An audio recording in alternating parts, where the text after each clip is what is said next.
기름진 음식과 단 음식만 먹는다는 게 사실인가요? 채소 과일은 거의 먹지 않고 운동은 거른다는 게 사실인가요? 본인 몸에게 미안하지 않으세요? 이게 뭐야?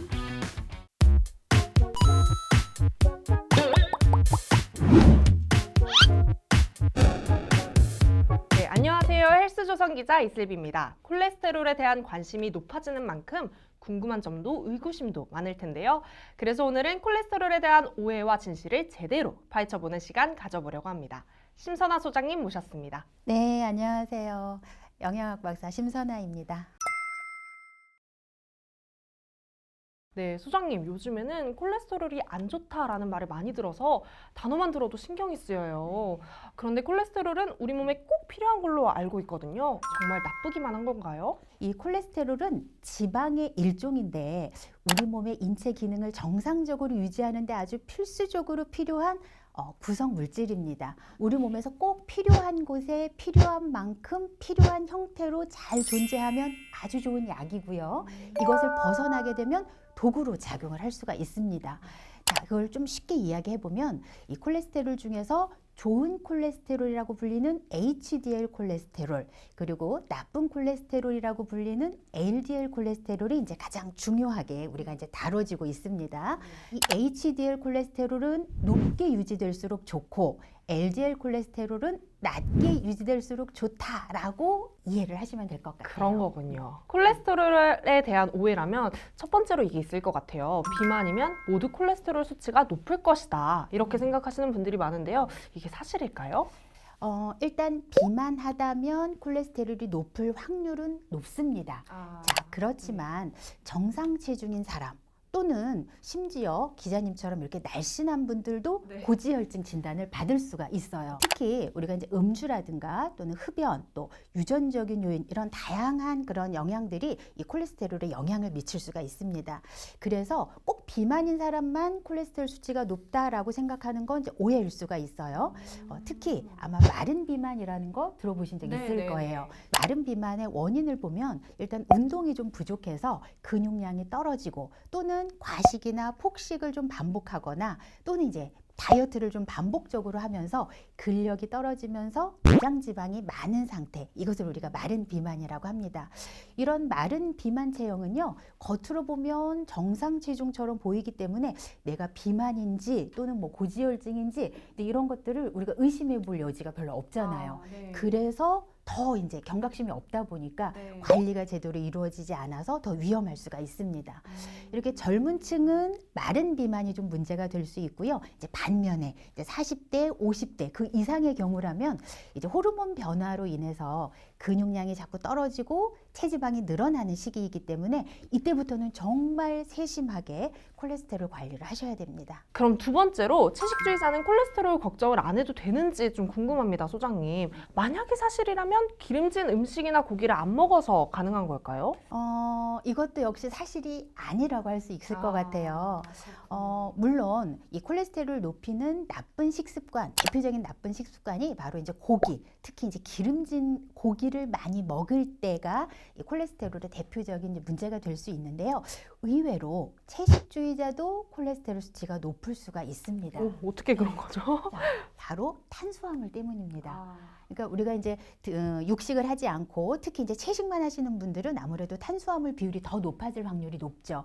그런데 탄수화물을 많이 먹게 되면 우리 몸에서는 탄수화물로는 저장을 하지 못하기 때문에 이 남는 탄수화물을 전부 다 중성지방으로 바꾸어서 저장을 하게 되고요. 이 중성지방이 바로 콜레스테롤을 합성하도록 촉진을 하게 됩니다.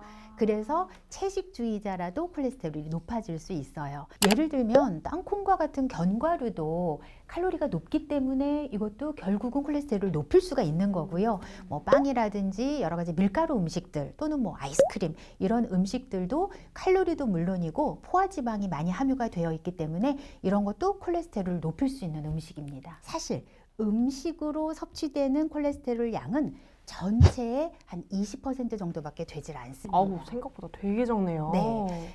실제로 거의 콜레스테롤의 한 70에서 80% 정도는 간에서 생성이 되기 때문에 이 콜레스테롤이 많이 들어있는 음식을 사실은 먹는다 하더라도 간에서 그만큼 적게 만들어내요. 좀 적게 먹으면 또 간에서 많이 만들어내고 이렇게 우리 몸은 이렇게 항상성으로 조절을 하게 되어 있습니다. 그런데 이런 신체 항상성이 만약에 깨진 사람, 어떤 사람이냐면 평소에 폭식을 많이 하거나 과음을 많이 하거나 뭔가 흡연이라든가 뭐 스트레스 같은 요인들이 계속 이렇게 반복이 되면 우리 몸의 이런 조절 기능들이 망가지기 때문에 콜레스테롤을 합성하는 이 항상성 조절 기능이 떨어지면서 이 콜레스테롤 수치가 높아질 수가 있어요. 그래서 만약 내가 음식도 잘 관리하고 싶다라고 한다면 콜레스테롤이 높은 음식을 먹을 때 사실 콜레스테롤 높은 음식이 다 맛있잖아요. 그러니까 한 번에 많이 먹지 말고 한 번 먹는 양을 조금 조절해서 먹는 것이 좋겠습니다. 소장님, 그러면 세 번째, 그런 얘기도 많잖아요. 이제 남성이 여성보다 콜레스테롤 수치가 더 높다. 사실인가요? 이것은 전혀 사실이 아닙니다. 아니군요. 보통 우리가 이제 40대 정도까지는 남성이 콜레스테롤 높은 사람이 여자보다 한 2배 정도 더 많아요. 자, 그런데 50대 이후에서는 여성이 남성보다 고콜레스테롤 혈증을 앓고 있는 사람들이 더 많아지고 있습니다. 최근 국민건강영양조사를 보면요, 이 40대에는 여성의 고콜레스테롤 혈증이 10.5% 정도인데요. 이게 50대가 되면 31.9%, 60대가 되면 44.4%까지 이게 계속 나이가 들수록 높아져요. 그래서 완경 이후에는 그 전보다 4배 정도 이렇게 차이가 나는 걸 볼 수가 있습니다. 4배요? 네. 소장님, 너무 높은데요? 이유가 뭔가요? 여자라는 이유만으로 고지혈증 환자가 50대 이후에 급증을 합니다. 이게 바로 여성 호르몬 때문이에요. 너무 슬픈데요. 이 여성 호르몬 중에서도 에스트로겐이 원래 이 내장 지방이 쌓이는 것을 막아주고 또 콜레스테롤 수치를 낮춰줘서 혈관을 보호하는 기능이 있어요.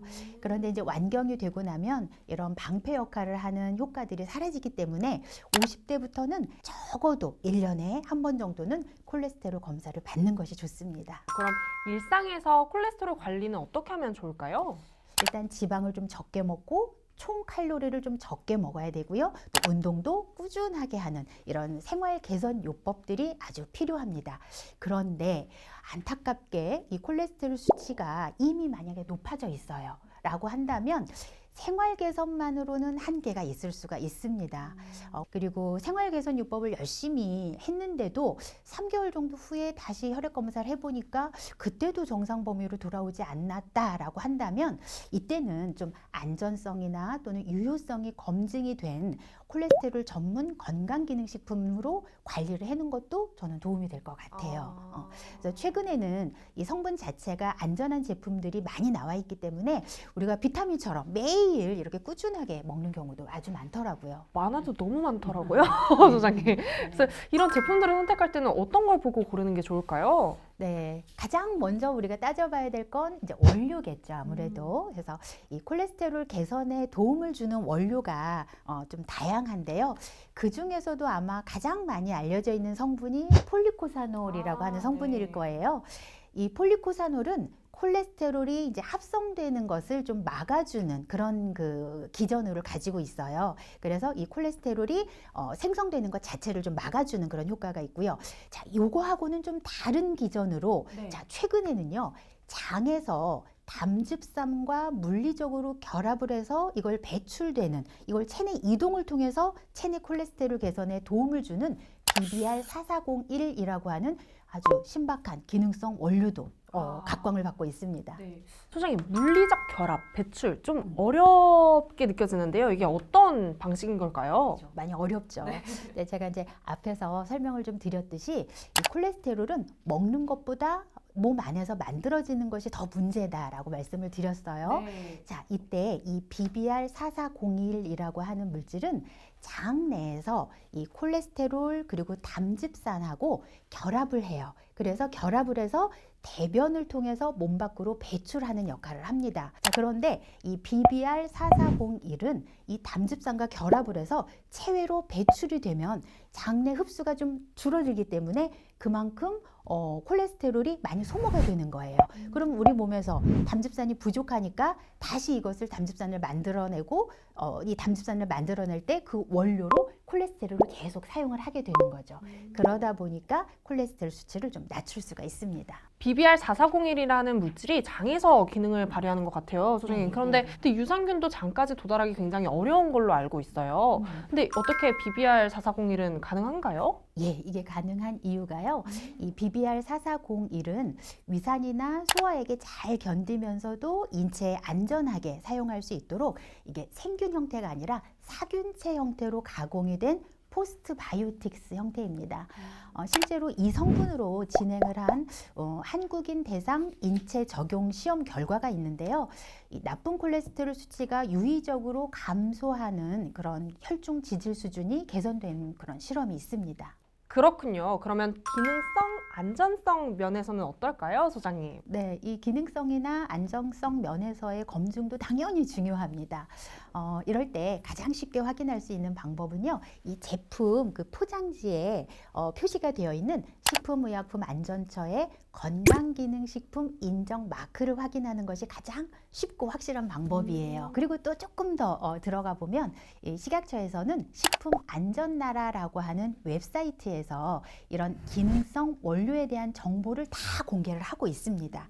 그래서 특히 개별 인정형 원료라고 되어 있는 경우에는 기존에 없었던 원료를 연구 개발을 해가지고 뭐 이런 기능성이라던가 안정성 그리고 섭취량 등에 대한 과학적인 근거 자료를 식약처에 제출을 하고 또 개별적으로 기능성과 안정성을 인정받은 원료를 우리가 개별 인정형 원료라고 고시가 되어 있습니다. 이런 개별 인정을 받은 원료는 인체 적용 시험 결과를 바탕으로 평가가 되기 때문에 일단 소비자 입장에서는 안심하고 섭취를 할 수가 있겠죠. 그리고 이게 이제 섭취 시의 유의사항뿐만 아니라 10년 주기로 재평가를 계속해요. 그래서 기능성이나 안정성 유지가 잘 되고 있는지 그 여부를 판단하기 때문에 이런 부분을 참고하시면 더 좋을 것 같습니다. 아우, 좋은 정보 감사합니다, 소장님. 혹시 이거 말고도 또 살펴봐야 할 부분이 있을까요? 보관법과 용량도 아주 중요할 것 같아요. 우리가 이제 집집마다 가면 요즘은 식탁 위에 건강기능식품들, 영양제들 많이 이렇게 쌓아놓고 쌓아두시죠. 네. 그게 내가 눈으로 봐야 계속 먹을 수 있기 때문이거든요. 그래서 이렇게 상온 보관이 가능하다면 아무래도 좀 더 편리성이 있다라고 우리가 할 수 있겠습니다. 그리고 또 이제 용량도 제대로 확인하는 게 중요한데 이런 용량을 확인할 때 팁을 하나 드릴게요. 이 건강기능식품은 허가를 받을 때 의무적으로 제품 뒷면에 성분 함량표라고 하는 것을 기재를 하게 되어 있습니다. 자, 이 성분 함량표를 보면 캡슐 하나당 얼만큼 들어있는지 또는 일일 복용량 중에 얼만큼 들어있는지 또는 캡슐 2개당 얼마나 들어있는지 이게 다양하게 표시가 돼요. 그래서 이것을 자세하게 우리가 살펴보지 않으면 이것을 우리는 쉽게 그냥 캡슐 하나당 이만큼 들어있겠구나 라고 생각을 할 수가 있습니다. 그러다 보면 기대했던 복용량에 못 미칠 수도 있어요. 그래서 만약에 하루 복용량이라고 쓰여 있다면 하루에 한 알씩 3번 먹어야 되는 제품인지 아니면 하루에 하나를 한 번만 먹어도 되는 제품인지를 확인을 해봐야 되겠죠. 네. 매일 챙겨 먹는 뭐 비타민제, 기타 영양제들이 이미 많기 때문에 여러 번 먹는 것보다는 하루에 한 번 또 한 캡슐에 담겨져 있는 함량의 순도가 높은 것으로 선택을 하는 것이 좀 더 좋을 것 같아요. 그래서 이렇게 꼼꼼하게 확인을 해서 딱 한 알만 더하면 콜레스테롤 관리까지 할 수 있다면 아주 좋겠죠. 네. 지금까지 콜레스테롤에 대한 오해와 진실 그리고 관리까지 이야기를 모두 나눠봤습니다. 오늘도 좋은 정보 감사합니다. 물론 여러 가지 일상생활에서 잘 관리하는 것도 아주 중요하고요. 또 이렇게 도움이 되는 성분을 통해서 일상에서 콜레스테롤을 좀 관리하는데 조금이나마 도움이 되셨으면 좋겠습니다. 네, 소장님 말씀 감사합니다. 오늘 이 정보가 도움이 되셨다면 구독과 좋아요를 눌러주세요. 눌러주세요.